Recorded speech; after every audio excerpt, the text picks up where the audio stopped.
Salut tout le monde, j'espère que vous allez bien. Aujourd'hui, je suis en compagnie d'un joueur qui est relativement connu dans le milieu. Ça fait très longtemps qu'il est là. Il a aussi créé une plateforme pédagogique pour aider beaucoup de joueurs à se développer davantage dans les compétences techniques, etc. C'est un joueur high-tech qui connaît bien le milieu, qui sait plus ou moins ce que ça veut dire et le stress de jouer high-tech. Je suis avec Julien RQT et merci d'avoir accepté cette invitation. Salut Laurent, merci à toi. Alors, quand tu me dis ça fait longtemps que je suis dans le milieu, ça commence à me faire bizarre parce que je me suis toujours trouvé très jeune au poker, mais force est de constater que maintenant, petit à petit, ça commence à être de plus en plus long. Donc oui, ça fait maintenant 8 ans à peu près que je joue Ouais. au poker, 6 ans réellement que je suis pro, 5 ans que je suis expatrié, que je me suis expatrié. Mhm. Donc T'es à Malte, voilà. c'est ça? Ouais, là je suis à Malte maintenant depuis 5 ans à peu près. D'accord, ok. Comment c'est la vie à Malte d'ailleurs pour les Alors, expats? Alors, la vie à Malte pour les expats, disons que c'est plutôt une vie assez douce, hein, dans le sens où il fait beau tout le temps. Ouais. On se connaît quand même beaucoup. C'est facile de se faire des amis parce qu'il y a vraiment une mentalité un petit peu d'entrepreneurs, de gens qui font souvent des projets ou qui ont des boulots un Mhm. petit peu atypiques comme des joueurs de poker. Donc, c'est vrai que c'est toujours plaisant, entre guillemets, de sortir, de discuter avec, de découvrir d'autres cultures, d'autres joueurs ou même d'autres personnes qui font plein de choses différentes que l'on ne fait pas du tout. Donc sur ça, c'est vraiment top et c'est des choses que je retrouve un petit peu moins, c'est vrai, en France. Ah, l'esprit entrepreneurial, c'est vrai que c'est pas forcément super bien vu tout le temps et d'être dans un Ouais. milieu de gens qui nous portent, c'est quelque chose de chouette et j'invite vraiment tout le monde à se trouver, se construire un environnement qui nous aide à aller vers ce qui est important pour nous, quoi. Est-ce que tu peux retracer un peu ta carrière, ton évolution? Donc tu as dit que tu joues depuis 8 ans maintenant, c'est ça? Ouais, alors, ma carrière, entre guillemets. Donc moi, j'ai commencé le poker, j'avais 19 ans, je découvre un peu les règles. 19 ans, à ce moment-là, je suis étudiant en même temps, donc je suis à la fac. C'est vraiment là où je découvre un peu le poker, ça me Fac plaît. de quoi? J'étais alors à cette fac-là, ensuite enfin, je me suis réorienté, mais à ce moment-là, j'étais en fac d'économie. Ah, ok. Et ensuite, je me suis réorienté cette année-là, donc je suis pas trop allé, c'est vrai, ça me plaisait pas. Et c'est l'année vraiment où j'ai découvert le poker, où j'ai joué un petit peu à fond. Donc j'apprenais au début, clairement, j'étais vraiment pas bon. Je jouais des toutes petites limites. J'étais à l'époque étudiant dans ma petite CTU pour ceux qui l'ont fait doivent connaître, 5-6 mètres carrés. Donc ça a été un peu mes premières découvertes avec le poker. Donc ensuite, je me suis réorienté, j'ai fait un BTS et en Mhm. parallèle, j'ai continué à jouer au poker de façon un peu plus, on va dire, plus forte, Ok. plus rigoureuse. Et c'est là où j'ai commencé à avoir un peu mes premiers gains. Donc quand j'étais en BTS à l'époque, je devais jouer en NL10, NL20, D'accord. un peu la NL30, Ok. et je faisais que ça, c'est-à-dire je Donc jouais tu au as poker, j'allais fait en cours. jusqu'à la Comment? NL30, il t'a fallu combien de temps? De la NL2 À ce moment-là, il peut-être? m'a fallu à peu près un an et demi. Un an et demi Un an pour et monter demi en parce que NL30? j'étais pas du tout, enfin, je faisais pas que du poker, hein. À côté, vu que je gagnais pas d'argent, j'avais un travail à côté Ouais, pour ouais. financer mes études. Donc, je faisais de l'aide aux devoirs. Ouais, J'ai ouais. toujours adoré ça, un petit peu travailler avec les jeunes, surtout enfin, moi, j'étais avec les jeunes un petit peu en difficulté. Enfin, quand je disais jeunes, c'est les enfants, hein. Ils ont entre 8 et 10 ans. Donc je faisais ça après mes cours et après ça, je faisais du poker. Donc j'avais pas trop de dispo, mais quand même j'essayais de jouer le plus que je pouvais, notamment le week-end, les vacances. Donc je trouvais tout le temps du temps pour essayer de jouer un maximum. Et c'est ça qui a fait que petit à petit, j'ai commencé à m'installer un peu plus haut. Donc arrivé en BTS, je me suis installé assez facilement en 50. Là, c'est là où j'ai eu un petit peu mes premiers rôles et où j'ai commencé vraiment à faire mes premiers vrais gains au poker. Donc j'ai passé un an du coup en BTS où je gagnais, allez, on va dire entre 0 et 2 000 € par mois, ça dépendait un En petit peu du match. NL50, c'est ça? Ouais. Rakeback D'accord. inclus à l'époque, je faisais un D'accord. gros volume. Donc je jouais entre 100 000 et 150 000 mains. Ah Donc oui. j'étais Par un des mois, hein, joueurs. pour tout le monde, hein. Ouais, Ouais, c'était mais sur. t'es connu comme étant quelqu'un qui fait du gros volume. À ce moment-là, ouais, j'étais un des plus gros, je pense, de joueurs en termes de volume de ces limites-là.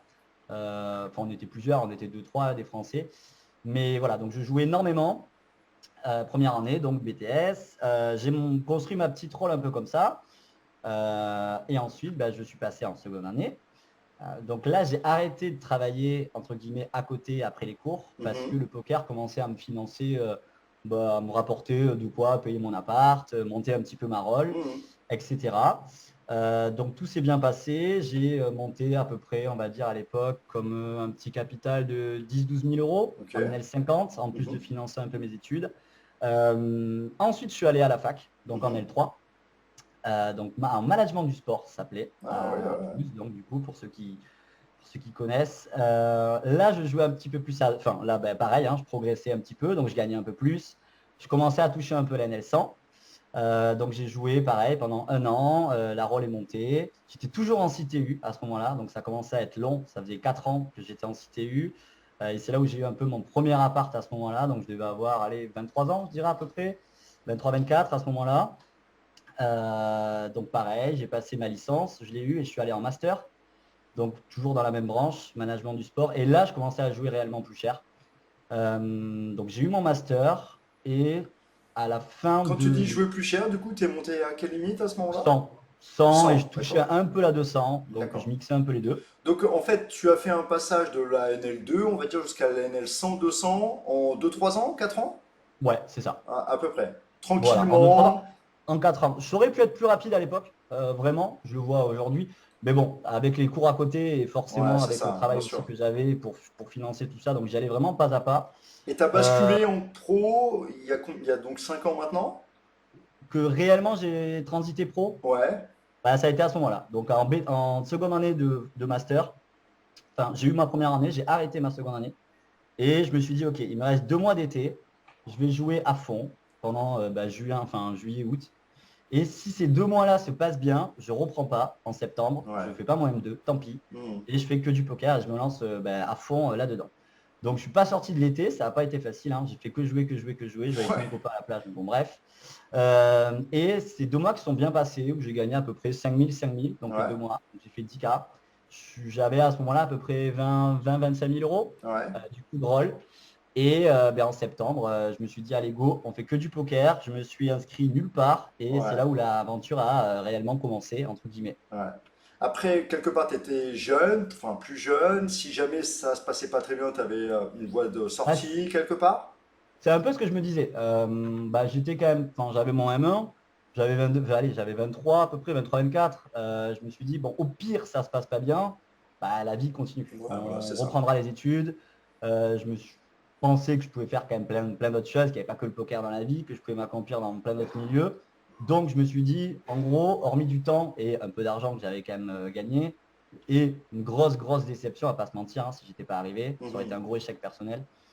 Mais je me suis dit, voilà, on va tenter l'aventure à fond, et puis au pire, je serai toujours vivant et on pourra faire autre chose. Ouais. Donc, Tiens, ça m'intéresse de savoir si un jeune, tu vois, de ton âge, aimerait faire la même chose aujourd'hui. Tu vois, il est étudiant, il aimerait progressivement passer vers ce métier de joueur pro. Et si toi, tu regardes ton parcours, rétrospectivement, quel conseil tu lui donnerais là? moi, le conseil que je donnerais, c'est possible, mais il ne faut pas rêver, dans le sens où il faut être déterminé à fond. Et ce qui est important, en fait, c'est être en accord avec ses objectifs. Si on veut vivre du poker ou si on veut gagner de l'argent au poker ou avoir des projets avec, il faut partir du principe que c'est un peu l'aventure d'une vie, enfin, notamment quand on est jeune, et qu'on va tout donner là-dedans et qu'il y aura la place pour peu d'autres choses à côté. Et ça, je pense que les sacrifices réellement qu'on fait à ce moment-là, c'est normal, les gens n'en ont pas conscience, et les gens qui se lancent dedans n'en ont pas conscience aussi. Et pour beaucoup, en fait, ils n'arrivent pas à prendre autant, à avoir autant de résilience à prendre sur eux pour faire que cet objectif-là s'accomplisse. Ouais. Donc c'est pour ça que ça échoue. Donc moi, je mettrais surtout en garde sur ça. C'est être en accord avec ses objectifs et partir du principe que c'est pas un long fleuve tranquille, que ça va être compliqué. Vous allez avoir des moments où vous allez vouloir arrêter peut-être 100 fois dans votre carrière ou 100 fois la première année et que il faut toujours essayer de passer au-dessus, au-dessus, au-dessus, au-dessus, y croire, y croire, y croire et faire les choses bien et se donner à fond, quoi. J'aime beaucoup tout ce que tu dis, j'aime beaucoup. On est loin du rêve du poker facile, de faites ça, puis l'argent va voilà, affluer très facilement. Donc j'aime beaucoup, hein. La notion de sacrifice, super importante également. On ne peut pas tout faire. il y a un investissement très profond à avoir. Et toi, ça a été sur quoi précisément où tu as le sentiment de t'être investi peut-être un peu plus que les autres et sur le volume? Ça a été surtout, je pense, enfin surtout en termes de jeu, hein, c'est-à-dire quand je regarde mes journées de l'époque, quand je faisais que du poker, ma vie était consacrée à ça. C'est-à-dire, je me Hmm, levais le matin, bon là, je me lève encore très tôt, hein, j'ai toujours gardé ce rythme, hmm, mais je me levais le matin à 6 heures, je finissais à minuit, je jouais tous les jours, le dimanche, les week-ends, les jours hmm, fériés, les vacances. En plus, je partais de rien, donc j'avais pas du tout hmm, d'argent au début, donc je savais que personne allait m'aider et que j'étais seul face à moi-même et que j'avais, même à l'époque, c'était difficile d'avoir des vrais conseils parce hmm, qu'aujourd'hui, il y a plein de contenu, il y a des hmm, gens comme toi, comme d'autres, comme moi, qui exposent un peu leur histoire, leur hmm, parcours, donc c'est beaucoup plus facile hmm, de mutualiser des connaissances ou d'en hmm, engranger ou d'avoir des avis, chose hmm, qui à l'époque était plus compliquée, moi, quand hmm, j'ai commencé, quand j'étais dans cette période-là. Donc ça a été ça, je pense, qui a fait que j'ai réussi mieux que les autres. Et je me suis toujours posé cette question quand je jouais en 100, en 200. Je trouvais des mecs bons et je hmm, me disais, mais comment tu peux faire pour être meilleur que des mecs que tu trouves bons? hmm, Et à l'époque, on n'avait pas tous ces outils techniques, hmm, même s'ils sont arrivés au fur et à mesure, mais je me suis dit, tu seras meilleur dans la motivation. Donc hmm. je me levais plus tôt, je finissais plus tard, j'essayais de jouer plus, j'essayais de réfléchir différemment d'eux, de tester des choses. Voilà, ça a été un peu mon approche et c'est celle que je transmets sur mon site, tout simplement. Ouais, super. Bah, donne-nous un. C'est quoi ton site? Rappelle-le peut-être pour ceux qui ne connaissent pas. JulienRQT.com. Voilà, tout Il a mon simplement. nom, JulienRQT.com. Voilà. Ouais. Donc, si je résume un peu, vraiment, aller faire plus que les autres pour être meilleur qu'eux, en s'appuyant sur une très forte détermination, une grosse motivation, et pas avoir peur de se lever tôt, de se coucher tard, et de taffer son jeu. Et Ouais, c'est ça. ouais, ouais. C'est Moi, c'est c'est simple hein, clairement. sur le papier, c'est très très simple. Mais le Ouais, rêve, il est un peu à ce prix-là, quoi. ouais, c'est ça. Et le rêve, il est, ouais, enfin, avec des sacrifices, quoi, forcément. Enfin, moi, je me rappelle la première année où je fais que du poker, donc voilà, j'ai à peu près 10 000 à 20 000 euros. Je fais que ça, donc je suis encore en France. Et je crois que le premier mois, je perds 10 000 avec le rake back un peu moins. Et le second mois, pareil, je perds une tonne. Et du Hmm, coup, je passe de 25 000 à 7, 8 et je suis en hmm, train de me broc, en fait. Et j'ai tout hmm. arrêté et je suis en train de me broc. Et là, je pense que c'est un des passages les plus durs de Hmm, très loin. Ça a duré 2 mois, plus après tout remonter. Donc, je suis allé jouer plus ouais, bas. Et de septembre à décembre, je me rappelle, ça a été dur, hein. Même quand ouais, j'y pense encore là, ouais. ça me fait mal, hein. C'est Et là, rigolo, j'ai eu le même passage dans ma carrière quand bah, je suis monté en NL100, etc. Moi, ça a été un petit peu plus rapide, mais bah, à un moment, j'ai eu un downswing énorme. J'étais obligé de redescendre en NL30 avec ces pensées, mais ça se trouve, t'es pas assez doué, ça se trouve, c'est pas pour toi, des trucs comme ça. Et c'est vrai qu'à ce moment-là, vraiment, il faut s'accrocher et juste croire en la puissance du travail, en la puissance d'un super process. Et voilà, des gens comme toi, comme moi, on s'est accroché. C'est pour ça que bah, derrière, bah, ça a fonctionné. Mais c'est bien plus une histoire comme ça de résilience et de quantité de travail et de détermination que de capacité cognitive, intellectuelle, je pense, pour déjà aller sur la NL 100-200. Après, peut-être que ça se discute, mais déjà pour ça. Tu es d'accord avec Non, cette mais c'est idée? sûr. Comment? Tu es d'accord avec cette idée? Ouais, je suis complètement d'accord avec toi. Je partage complètement le constat. C'est en dessous de la 200, c'est de la motivation, de la résilience, du sacrifice et optimiser un peu ses journées, son emploi du temps, être smart, quoi. Être smart, être organisé, savoir où on veut aller et surtout, alors peut-être avoir un peu d'ego. Je pense que l'ego, ça aide dans le poker à se dépasser quand il est bien utilisé. Mhm. Mais ouais, c'est un mélange de ces variables-là. Hmm, ok, top. Est-ce qu'il y a des erreurs que tu as fait, toi, dans ta carrière aujourd'hui? Bah, tu enseignes à tes coachés de peut-être faire attention à ça. Est-ce qu'il y a une grosse erreur que tu as pu faire, par exemple?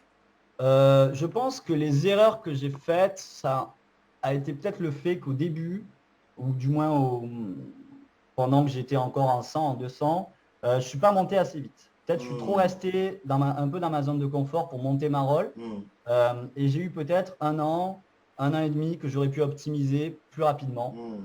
Donc j'ai peut-être, allez, c'est bête de dire comme ça quand on est joueur pro, mais peut-être pas assez pris de risques, entre guillemets. Non, mais je comprends, hein. Tu as souvent des joueurs qui en prennent soit trop, soit pas assez. Et des risques optimaux, voilà, tu en trouves plus rarement. Mais ok, d'accord. Donc tu conseilles. Par exemple, une BR à combien, toi, en cash game, aujourd'hui? Qui moi? Un BRM à combien de caves, par exemple, pour monter de Ah, limite? bah, c'est un petit peu ce que j'enseigne, c'est-à-dire que la gestion de BR, je pense pas qu'il y ait une bonne réponse, mais il y a des bonnes réponses. Déjà, ça va dépendre de votre niveau technique, ça va dépendre de ta façon de jouer. Je te prends un exemple tout bête, mais si tu joues en NL 100 sur PMU ou sur Winamax, et si tu table select aucune table, bah, forcément tu vas swinger beaucoup plus sur Winamax que Évidemment. sur PMU si tu table select. Donc Hmm. déjà, ta gestion de BR, ça ne sera pas la même suivant un petit peu la façon que tu as d'aborder le jeu.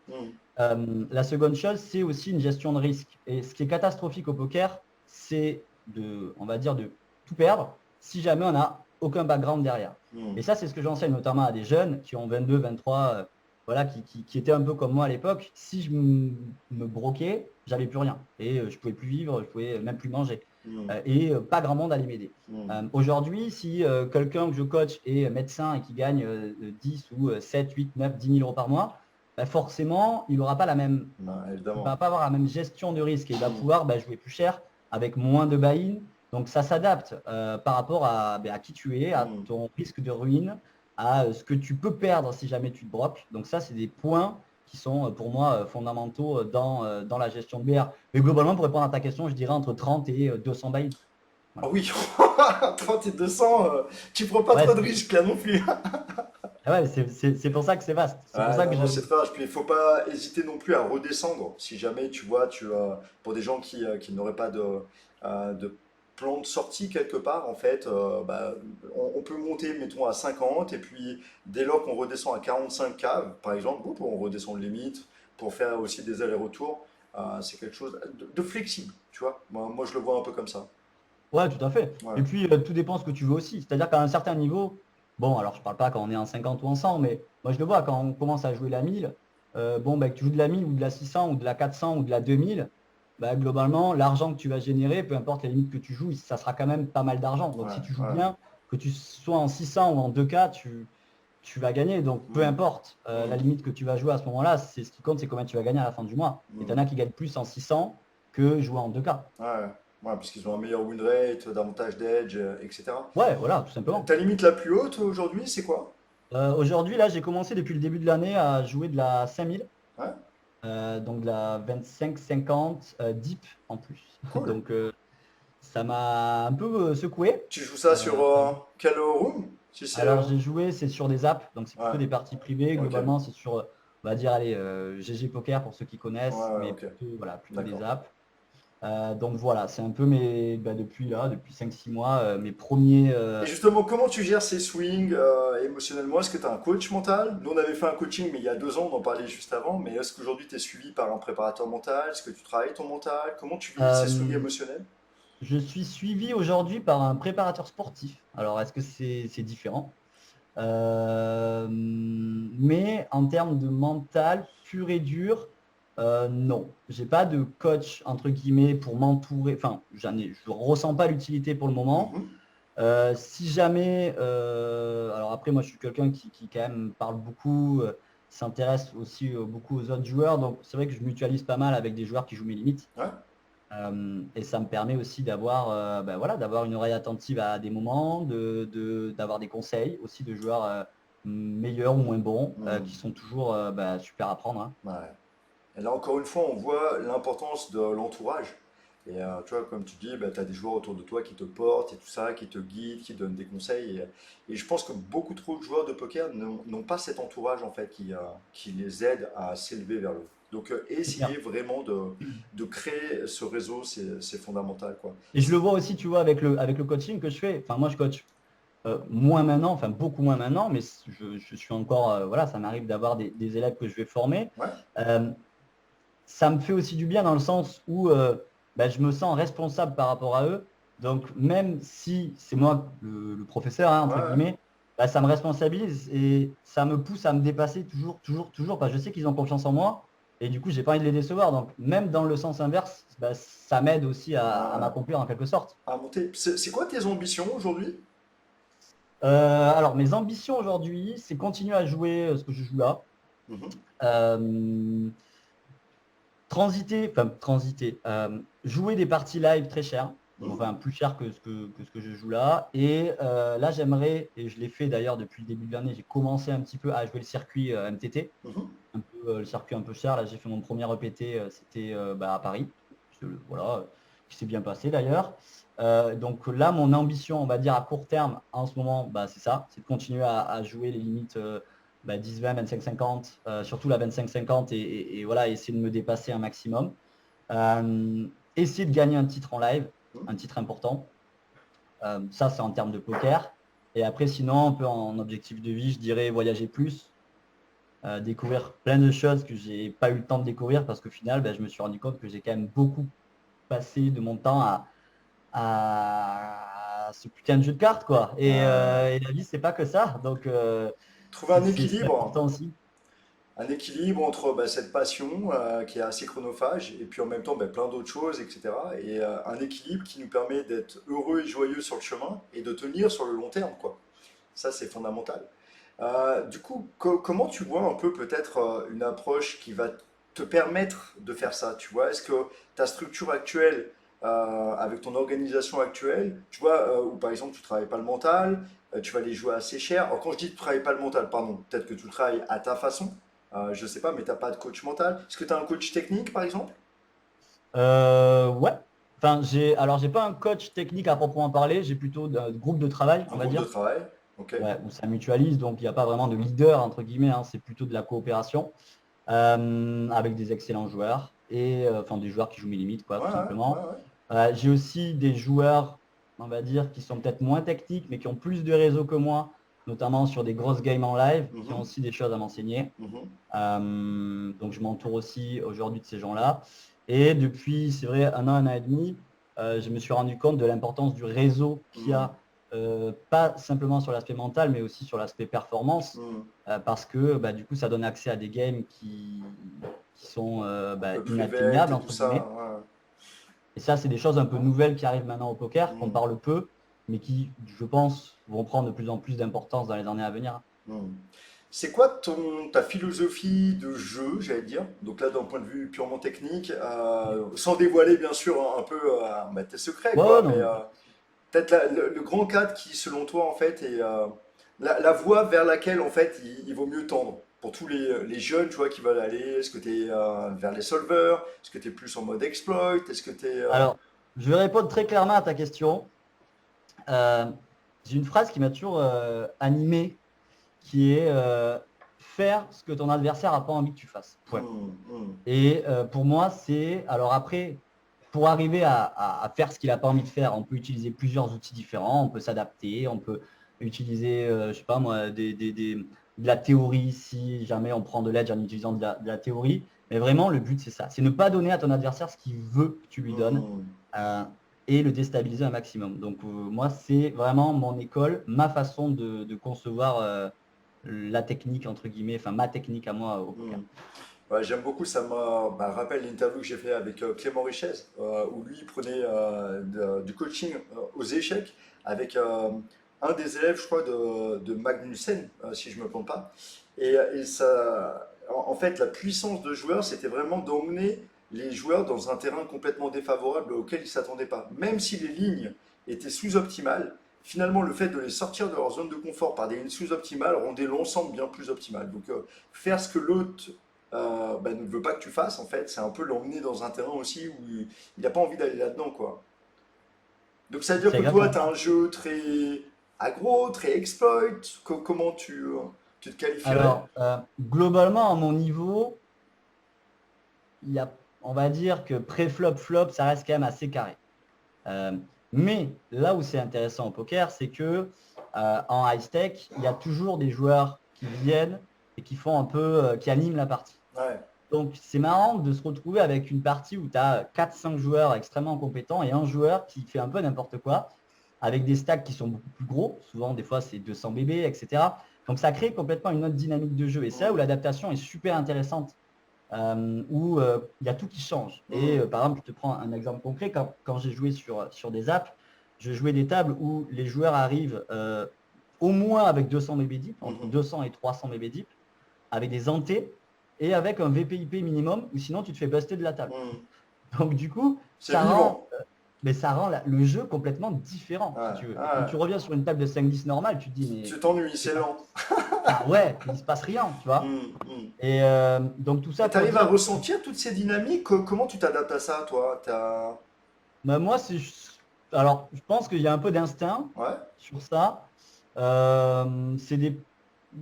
J'ai été dans l'école de beaucoup tester les choses ok. par moi-même, Mhm. essayer de voir par moi-même ce qui marche et ce qui marche pas. Moi, voilà, c'est Mhm. ma façon de Ouais, travailler. ouais, J'ai besoin de mettre le doigt sur ce que je fais, me dire, attends, je vais tester ça. Si ça marche, je continue à le faire. Si ça marche pas, je le fais pas. Et je vais pas écouter quelqu'un qui m'explique quoi faire, mais je vais plutôt faire moi ce que je pense.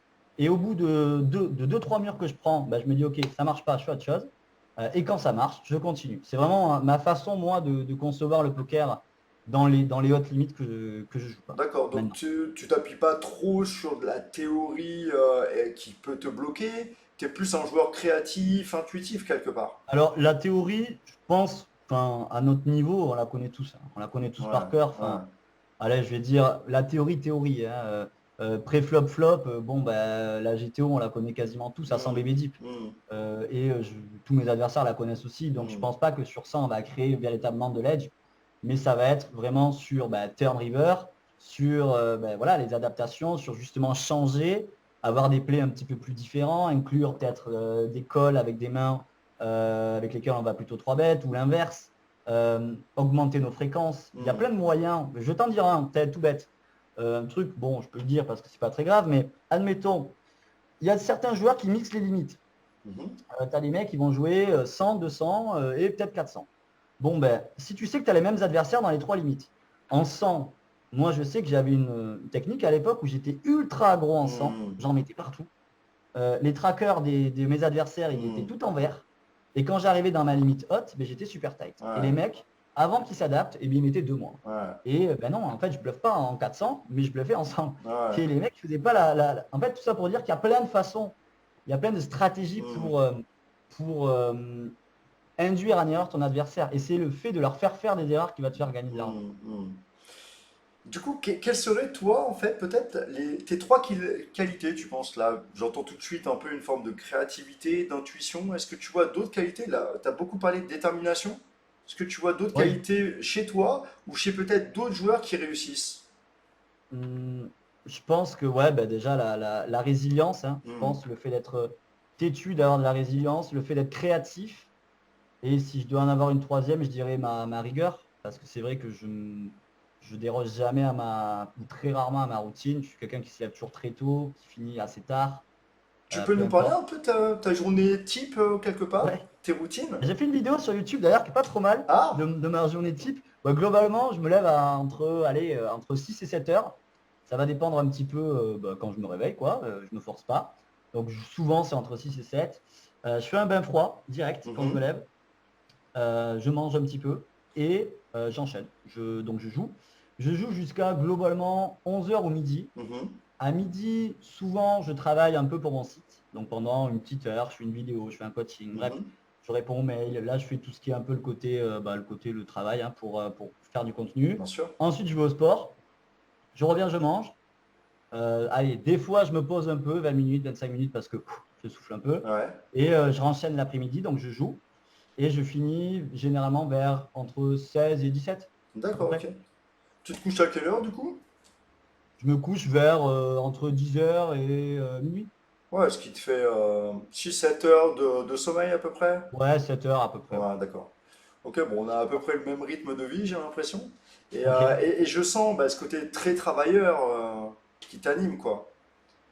Est-ce que tu penses que c'est fondamental au poker aujourd'hui? Est-ce que tu arrives à voir peut-être dans tes élèves ou autres des gens qui réussissent, mais sans vraiment envoyer bah, des heures et des heures? Euh, je ne dirais pas que le fait de travailler énormément, ça soit la seule variable vers la réussite. Je pense que déjà, c'est la passion. Si on n'est pas passionné au poker, je ne vois pas comment on peut réussir, vu que c'est un milieu qui est compliqué, qui demande quand même énormément d'investissement. Et si on est passionné, ben, c'est plus facile de faire Évidemment. ces efforts-là, Hmm. parce que sinon, au bout d'un moment, on les subit et on va craquer. Donc ça, déjà, je pense, que c'est la chose la plus importante, ouais, la passion. Et après, je dirais maintenant, j'ai un peu changé sur ça, mais je pense que dans la carrière d'un joueur de poker, je parle de haut niveau, hein, des joueurs qui, voilà, qui génèrent vraiment des revenus et qui sont au top, le fait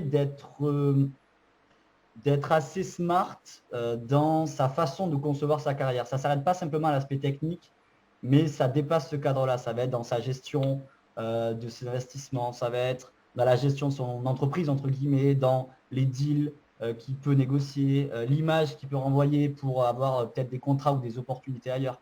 Et ça, je pense que là, clairement, c'est en train de changer et que, d'ailleurs, j'en parle là ouvertement à des amis et tu verras, on en reparlera. Je pense Ouais, que dans quelques temps, dans 2-3 ans, ouais. tu as beaucoup, alors pas beaucoup, mais certains joueurs auront tous des agents, comme un peu au foot ou dans d'autres milieux, ils auront des agents pour trouver les deals, pour Ah, négocier auprès des rooms qui sont des professionnels, entre guillemets, de la négociation, etc.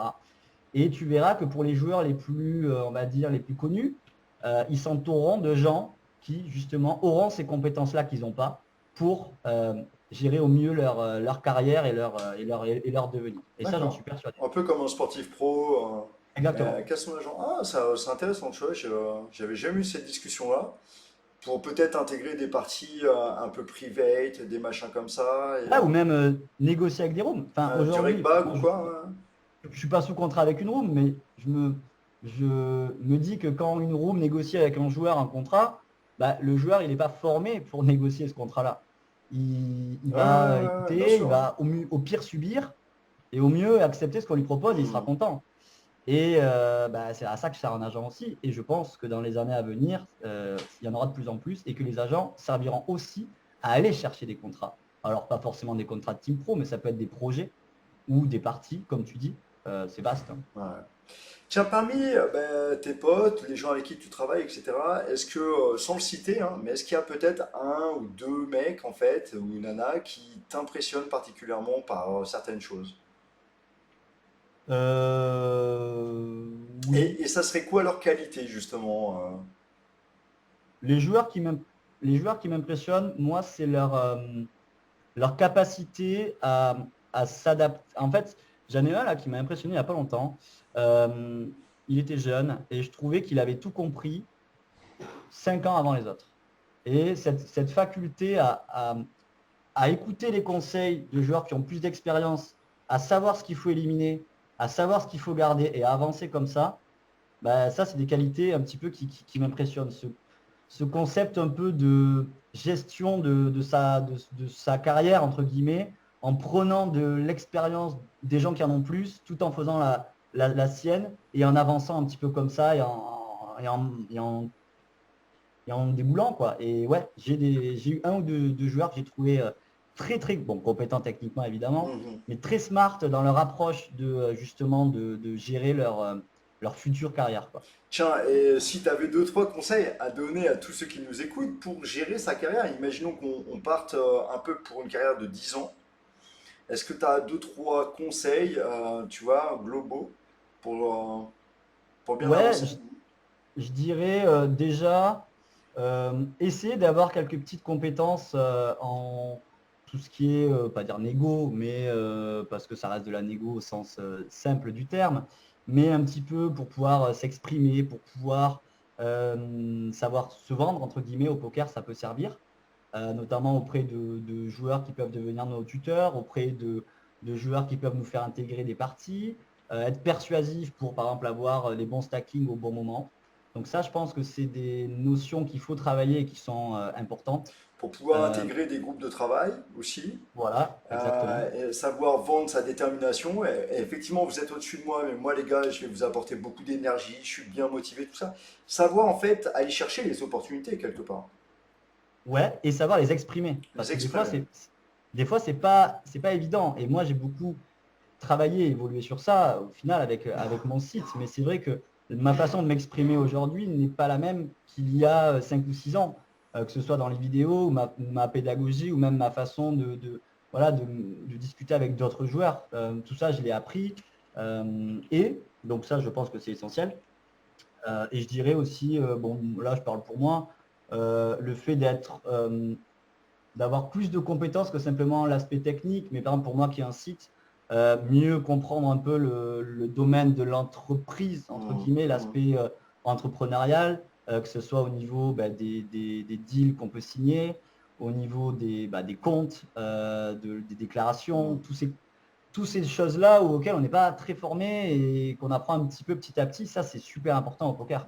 Maintenant, Et si et c'est pour notre un métier. joueur, tu vois, qui resterait vraiment que dans le domaine du joueur, en fait, si tu avais des. Tu vois, par exemple, est-ce que tu penses que être coaché rapidement, c'est important? Est-ce que être coaché est important? Ouais, techniquement, est-ce que d'apprendre plutôt par soi-même et de tester, c'est quoi qui te parle le plus, toi? Moi, je pense que le coaching va vous faire gagner du temps, Ouais, énormément de je temps. suis complètement d'accord. Et ça peut être des éléments de déclic.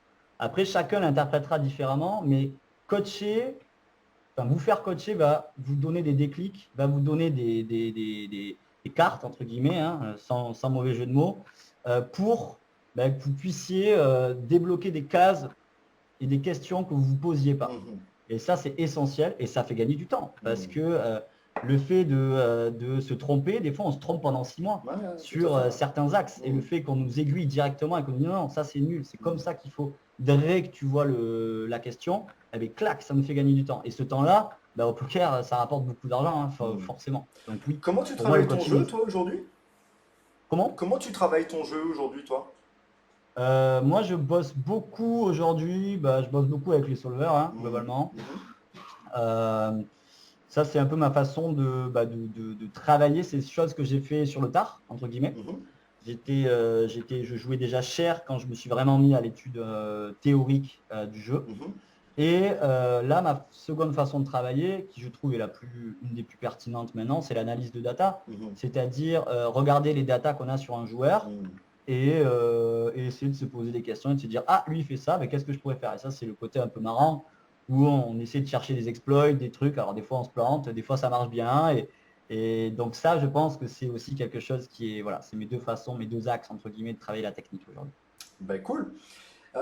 Est-ce que tu as peut-être un dernier conseil à donner de façon générale ou un dernier mot? Dernier conseil que j'aurais à vous donner, c'est déjà faire attention avec le poker. J'ai vu beaucoup de joueurs se mettre en danger. Donc, si vous vous lancez dans l'aventure du poker, faites-le bien. Donc, entourez-vous, formez-vous. Au début, jouez pas cher et testez-vous. Et si vous voulez vraiment continuer là-dedans et progresser, faites les choses pas à pas. Brûlez pas les étapes. Plus on veut aller vite au poker, plus on se plante. Plus on veut de l'argent, moins on en a. Donc, et donc soyez patient, résilient, travaillez beaucoup et ça va le faire. Il y a beaucoup de compétences mentales là-dedans, Effectivement, hein. ça en Effectivement, hein. parlera mieux que moi, Ouais, non, certainement. mais c'est vrai que je te rejoins complètement. Le poker est un jeu magnifique, mais si on n'est pas préparé en fait à vivre la pression du poker, parce qu'il y a une vraie pression, et on en a très très bien parlé au tout début, hein, c'est pas du tout un chemin facile, le poker peut être dangereux et faire très mal, quoi. Et donc d'être bien préparé avec une bonne structure, ça tu l'as dit, avec une gestion de carrière, etc., avec des coachs à la fois techniques, et je pense aussi que du coaching mental est super important. Tout ça fait qu'on avance en fait en étant hyper bien préparé et forcément on sait beaucoup mieux gérer toutes les problématiques qui vont faire face à nous inévitablement, quoi. Ok, en tout cas je te remercie énormément Julien, c'était un grand plaisir pour moi, c'est la première fois hein, qu'on discute en profondeur sur ta vision, ton approche. Je retiendrai deux choses qui m'ont bien marqué, c'est ta détermination quand même et comment vraiment tu as su te battre pour aller chercher ce truc-là. Et puis en même temps j'ai adoré ta phrase, quoi, fais ce que les autres en fait ne veulent pas que tu fasses, quoi. Et ça j'aime beaucoup ce mantra-là quelque part. Écoute, je te remercie, c'était un plaisir et puis j'espère qu'on aura l'occasion de se Ah voir. bah avec grand plaisir. Voilà, si vous voulez plus d'infos sur Julien, n'hésitez pas à aller voir son site, hein, julienrqt.com, je crois, c'est ça hein, que tu as dit? C'est ça. Ouais, c'est ça. Et puis vous aurez du bagage technique et peut-être aussi un peu mental et stratégique pour faire tout ça. Et puis si vous voulez vraiment aller un peu plus dans le mental et aller construire tout un process équilibré, nourri par beaucoup de joueurs qui donnent de l'expérience là-dedans, vous allez voir PMS. Et pour les joueurs les plus expérimentés, j'ai créé un programme sur l'excellence. Et là, les portes sont fermées, mais elles ouvriront, je pense, dans 3 4 mois, où là, on s'entoure vraiment comme toi, de joueurs déjà pros qui continuent à nous tirer vers le haut. Et là, on est aspiré par cette vague d'excellence. Et voilà, ça, c'est le nouveau programme que j'ai monté. Merci beaucoup, Julien. Avec plaisir. Je te Et souhaite une bonne journée. bonne journée à tout le monde. Ciao, ciao. Ciao à tous.